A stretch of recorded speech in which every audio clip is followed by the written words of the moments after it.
महाराष्ट्राच्या इतिहासात अनेक सामाजिक चळवळी झाल्या, पण गेल्या काही दिवसात मराठा समाजाच्या वतीने सुरू झालेलं आंदोलन संपूर्ण राज्याला हादरवून गेलं. मराठा समाजाच्या हक्कांसाठी, आरक्षणाच्या मागणीसाठी आणि न्याय मिळवण्यासाठी मनोज जरांगे पाटील यांनी 5 दिवसाचं उपोषण सुरू केलं होतं. हजारो तरुण, महिला, शेतकरी, विद्यार्थी यांचा यात सहभाग होता. आंदोलनाचं ठिकाण होतं मुंबईतील आझाद मैदान. या आंदोलनात रोजच्या रोज गर्दी वाढत होती. तरुण तरुणींच्या डोळ्यात आशा होती आणि मनोज जरांगे यांच्या डोळ्यात निर्धार होता. उपोषणामुळे त्यांची प्रकृती खालवत चालली होती, पण त्यांनी जाहीर केलं होतं की सरकार आमच्या मागण्या मान्य करेपर्यंत मी पाणीही घेणार नाही. मराठा समाजाच्या एकूण 8 मागण्या सरकार समोर ठेवल्या होत्या. पहिली, मराठा आणि कुंभी एकच असल्याचा GR काढावा. दुसरी, हैदराबाद गॅझेट मधील नोंदींना मान्यता द्यावी. तिसरी, सातारा संस्थानातील गॅझेटियरला कायदेशीर स्वरूप द्यावं. चौथी, आंदोलनादरम्यान नोंदवलेले सर्व गुन्हे मागे घ्यावेत. पाचवी, आंदोलनादरम्यान वाहनांवर लावलेले दंड माफ करावेत. सहावी, आंदोलनादरम्यान मृत्यू झालेल्या कुटुंबियांना सरकारी नोकरीत समाविष्ट करावं. सातवी, मराठा समाजाला शैक्षणिक व नोकरीत आरक्षण मिळावं. आठवी, या मागण्यांच्या अंमलबजावणीसाठी अध्यादेश काढावा.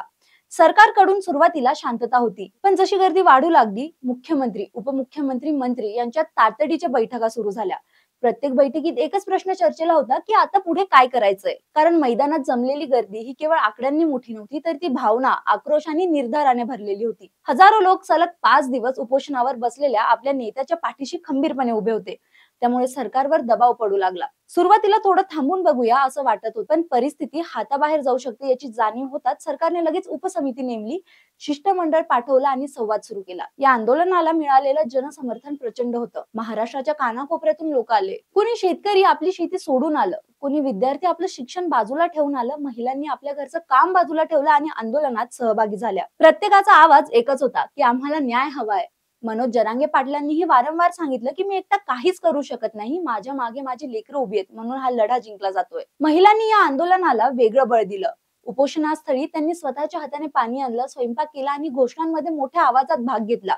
मनोज जरांगे यांनी एकदम म्हटलं होतं की आई बहिणींचे अश्रू मी वाया जाऊ देणार नाही. या आंदोलनाचं यश हे त्यांच्या आशीर्वादामुळेच मिळणार आहे. महिलांच्या हजेरीमुळे आंदोलन शांत आणि अनुशासनबद्ध झालं. विद्यार्थी वर्ग या आंदोलनात खूप सक्रिय होता. कॉलेजमधील मुलं मुली मोठ्या संख्येने सहभागी झाले. त्यांचे बॅनर, पोस्टर, घोषणांनी संपूर्ण मैदान भरून गेलं होतं.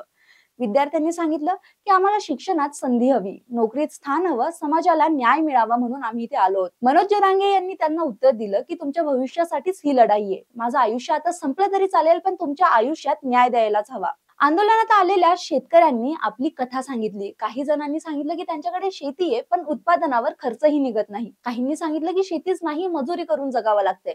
जरांगे पाटलांनी त्यांना दिलासा देत म्हटलं की आपण शेतकरी आहोत, भीमपुत्र आहोत, पण आपल्याला अजूनही ओळख मिळाली नाही. हा लढा आपल्या शेतकऱ्यांच्या घामाचा आहे. 5 दिवसांच्या या आंदोलनात अनेक अडचणी आल्या.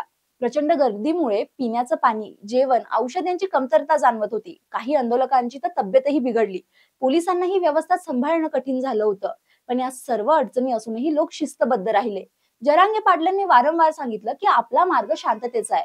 हिंसा केली तर आपला लढा हा बदनाम होईल. माध्यमांनी या आंदोलनाची सतत कव्हरेज केली. टीव्ही चॅनल्सवर, सोशल मीडियावरती सगळीकडे या आंदोलनाची चर्चा होती. काही लोक म्हणाले की माध्यमांशिवाय हा आवाज सरकारपर्यंत पोहोचला नसता. जरांगे पाटलांनीही मान्य केलं की माध्यम जर आवाज पोहोचवत नसती तर आपली व्यथा बाहेर कळाली नसती. यामध्ये पत्रकारांची भूमिका मोठी आहे. आंदोलनात सहभागी झालेल्या तरुणांची एकच मागणी होती की आम्हाला रोजगार द्या, शिक्षणात संधी द्या. काही तरुण म्हणाले आम्ही रोज नोकरीसाठी भटकतो, पण कास्ट सर्टिफिकेट नसल्यामुळे संधी मिळत नाही.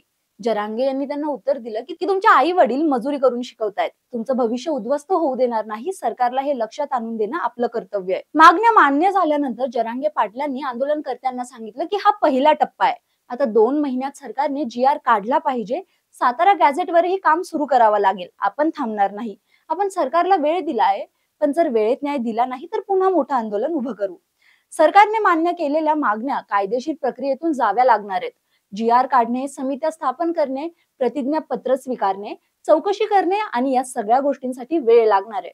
उदय सामंत म्हणाले होते की कायद्याला तोंड देऊनच हे निर्णय घ्यावे लागतील, पण सरकार ठाम आहे. जरांगे पाटलांनीही सांगितलं की कायदा जर आपल्या आड आला तर कायद्यालाच विचारू की काय न्याय आहे.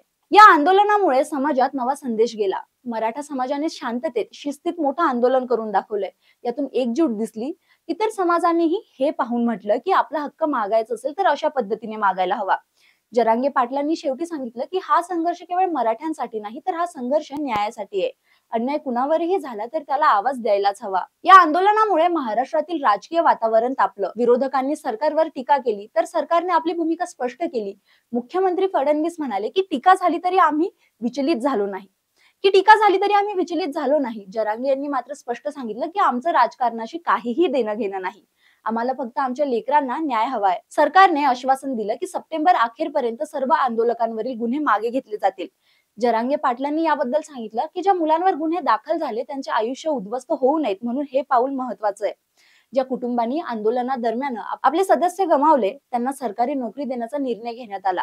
जरांगे पाटलांनी भावनिक स्वरात म्हटलं की मृत्यू झालेल्या लेकरांचा आवाज थांबवू शकत नाही, पण त्यांच्या कुटुंबांना आधार देणं हे आपलं कर्तव्य आहे. उपोषण सोडताना जरांगे पाटलांनी एकच वाक्य पुन्हा पुन्हा म्हटलं की माझ्या पोरांना मी ओळखतो, त्यामुळेच ते माझ्या सोबत आहेत.